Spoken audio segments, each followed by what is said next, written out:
अस्सलाम वालेकुम दोस्तों। आज हम शुरू करने लगे हैं अपने अकाउंटिंग का पहला टॉपिक यानी general journal. So let's begin. जैसे कि मैंने आपको रूल्स ऑफ डेबिट क्रेडिट समझाए थे, बेसिक कॉन्सेप्ट समझाए थे, अब वक्त आ गया है उन्हें प्रैक्टिकली इम्प्लीमेंट करने का। यहाँ वो सारी चीज़ें जहन में रखना बहुत ज़रूरी हैं क्योंकि वही सारी चीज़ें हमें हेल्प करेंगी इन क्वेश्चंस को सॉल्व करने में। ये सवाल बहुत ही इम्पोर्टेंट है, फर्स्ट ईयर के हर साल के पेपर में लाजमी आता है अकाउंटिंग में। 10 नंबर का ये सवाल होता है और बहुत ही इजी क्वेश्चन है। कोई ऐसा जिसमें मेहनत नहीं है, कोई डिफ़िकल्टी नहीं है, लेकिन अगर आपके बेसिक कॉन्सेप्ट्स क्लियर नहीं होंगे तब आपको इसमें परेशानी का सामना करना पड़ सकता है। ये एक एग्जाम्पल क्वेश्चन है, मैंने खुद से बनाया है। पैटर्न में ये रखूँगा कि पहले क्वेश्चन को रीड करूँगा और उसके बाद जो है फिर उसके सॉल्यूशन की तरफ जाऊँगा। तो स्टार्ट करते हैं। हमारा पहला क्वेश्चन है, पेपर में क्वेश्चन कुछ इस तरह से आता है फर्स्ट ईयर के पेपर में। The following transactions are taken from the books of Al Masoom Traders for the month of July 2022। इसके अंदर 5 ट्रांजेक्शन्स हैं।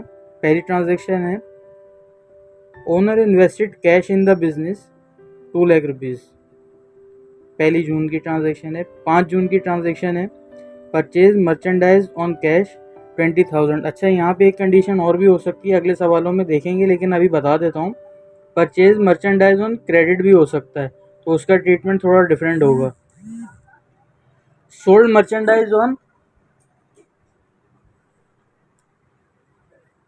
Merchandise on cash 30,000। फिर अगली एंट्री है, purchase machinery on credit 50,000। Paid cash for machinery purchase. अब यहाँ पे दोनों सूरतें हो सकती हैं। पहले आपने ऊपर मशीनरी परचेज की 50,000 की उधार पे, और नीचे उसने मेंशन कर दिया है paid cash for machinery purchase. अब यहाँ पे एक चीज़ बड़ी क्लियर है कि पूरी पेमेंट हो गई है।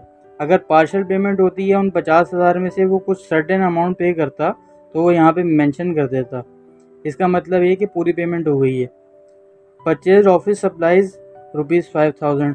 सप्लाइज मैंने बताया था किसे कहते हैं, अनयूज्ड स्टेशनरी को, यानी वो स्टेशनरी का सामान जैसे pencil, rubber sharpener, books, registers, इस तरह की सारी चीज़ें जो आपके पास मौजूद हों। Required, record the above transactions in general.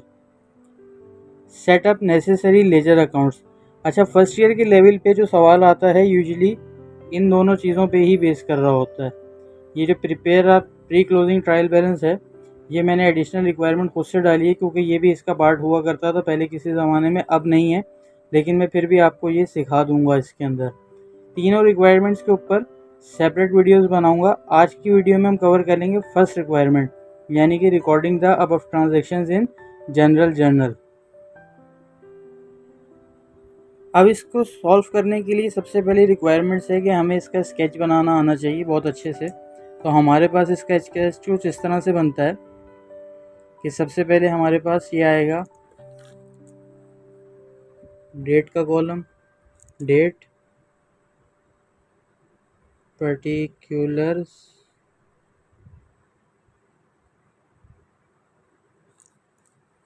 फिर ये होगा PR यानी पोस्टिंग रेफरेंस, फिर debit and credit.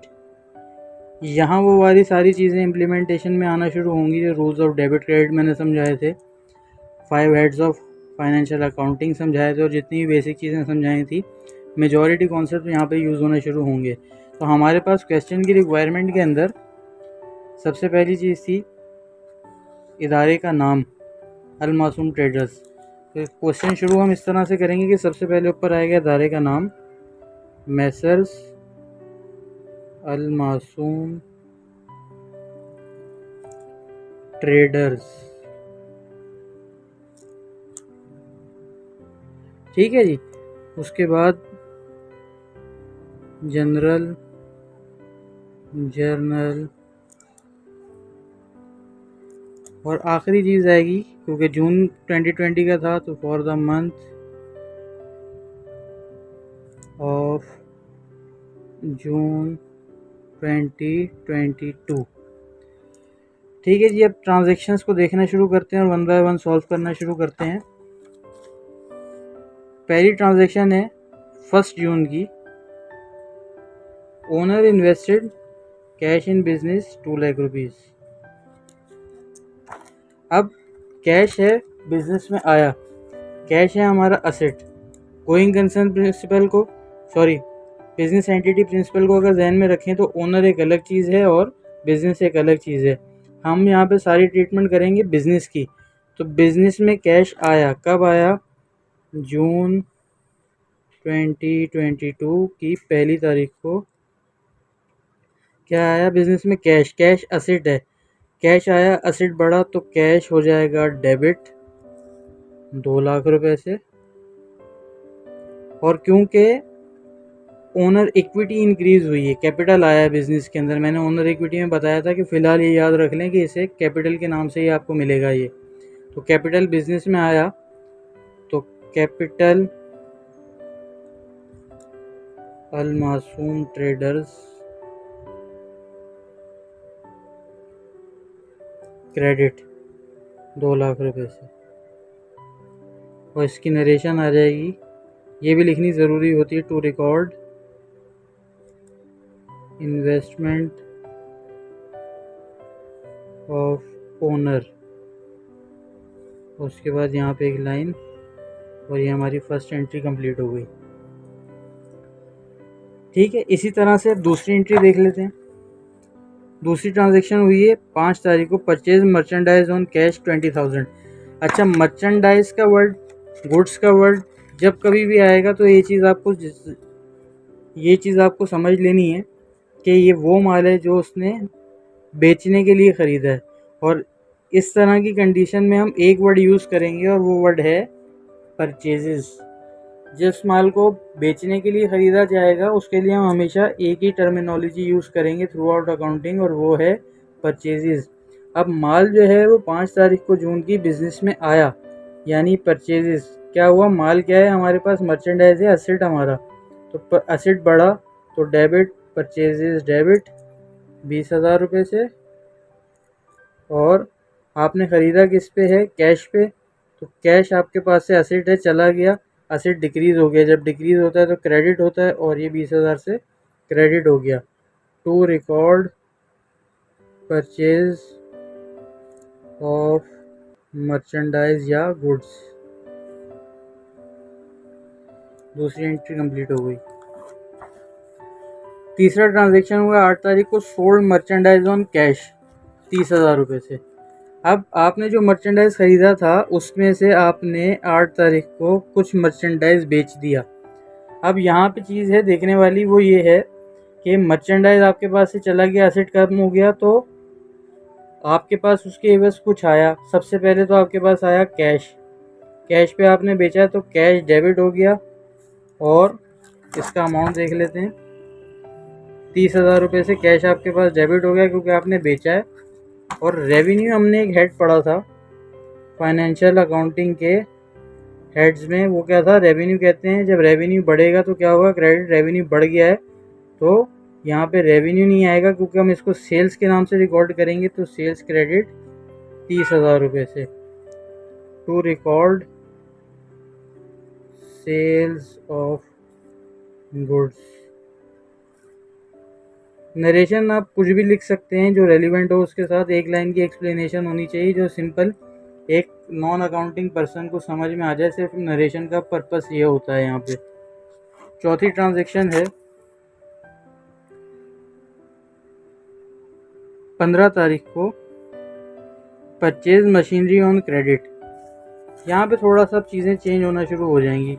Purchase machinery on credit, तो मशीनरी तो मैंने बताया था असेट होता है हमारा। 15 तारीख को असेट बढ़ गया यानी मशीनरी। अब मशीनरी को मशीनरी के नाम से ही लिखेंगे, यहाँ पे परचेजेस के नाम से नहीं लिखेंगे पिछली एंट्री की तरह। परचेजेस का वर्ड सिर्फ गुड्स या मर्चेंडाइज के हेड पे आएगा। ये फिक्स्ड एसेट है, अपने नाम से आएगा। और उसके बाद 50,000 रुपये से ये आपका डेबिट हो गया। आपने ख़रीदा है उधार पे तो एक नया हेड खुलेगा जिसे हम कहते हैं अकाउंट्स पेबल। मैंने बताया था एक लाइबिलिटी है, लाइबिलिटी जब भी बढ़ेगी वो क्रेडिट होगी, यानी अकाउंट्स पेबल। ये वो पैसे हैं जो आपको उनको मशीनरी के लिए अदा करने हैं। ठीक है जी। अब नेक्स्ट ट्रांजैक्शन है, पहले इसकी नरेशन लिख लेते हैं। To record purchase of machinery. इसके बाद नेक्स्ट ट्रांजैक्शन में एक आ गया है paid cash for machinery purchase. यहाँ पे मैंने पहले भी बताया था कि अगर आगे अमाउंट मेंशन होता तो उसका मतलब उसी अमाउंट से एंट्री पास होती जो अमाउंट मेंशन होता, लेकिन वो उस सूरत में होता जब पार्शल पेमेंट हुई होती। लेकिन यहाँ पे इसने सिर्फ परचेज लिखी हुई है, ये बात लिखी है कि जो मशीन परचेज हुई थी उसको आपने पेमेंट कर दी है। तो कितने की परचेज़ की थी आपने? 50,000 की परचेज़ की थी, तो पूरी पेमेंट भी 50,000 की ही होगी 20 तारीख को।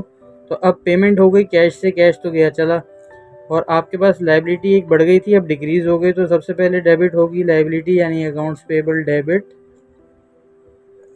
और कैश आपके पास से चला गया, एसिड कम हो गया, cash credit 50,000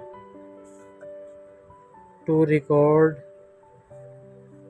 payment of machine. अब लास्ट ट्रांजैक्शन है purchase office supplies for 5,000 rupees. Supplies आपका असेट है, करंट असेट है। 25 तारीख को सप्लाईज के नाम से ही डेबिट होगा, असेट बिजनेस में आ गया 5,000 रुपये। और कैश एक दूसरा असेट है जो चला गया, तो कैश डिक्रीज़ हो गया, असेट डिक्रीज़ हो गया, तो credit 5,000 to record purchase of supplies. ये थी इस क्वेश्चन की पहली रिक्वायरमेंट। जो पांचों एंट्रीज, 6 की 6 एंट्रीज हमने पोस्ट कर दी हैं जनरल में। अब हम इसकी अगली रिक्वायरमेंट को पूरा करेंगे नेक्स्ट वीडियो में, यानी कि इसका लेजर बनाएंगे। मिलते हैं अगली वीडियो में। Thanks for watching.